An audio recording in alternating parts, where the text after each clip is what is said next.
We'll bring articles of impeachment presumably before the committee at some point later in the week. Have you an idea of how many articles you think we're going to draw, but you're not ready yet? You seem to be hesitant. I'm not ready to decide that, and it's not just my decision, obviously. There are a wide variety of factors that have to be considered, including the degree of proof, the degree of confidence, and where the members of the caucus are.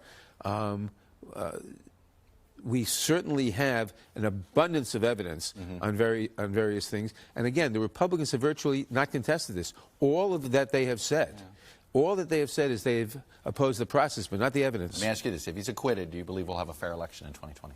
I don't know. The president, based on his past performance, will do everything he can to make it not a fair election.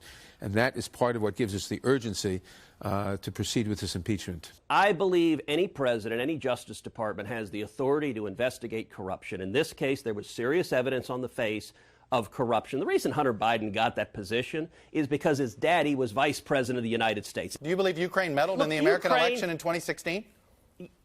I do, and I think there's considerable evidence. You do?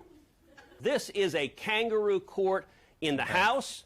They're going to impeach, not because they have the evidence, but because they hate the president, want to do the election. But it's going to go to the Senate. It's going to go nowhere. And I think the American people know this is a waste of time. This sounded like a statement of somebody who felt defeated. Is that how this feels these days? Not so defeated, but my soul is weary, Chuck. I will go to my grave not understanding how some of my colleagues could simply turn the other way and overlook the president's behavior and his misdeeds.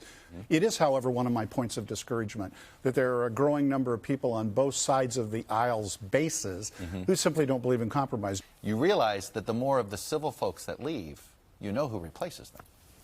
Chuck, I have run my race, I have fought the good fight, and I've kept the faith, and I am tired.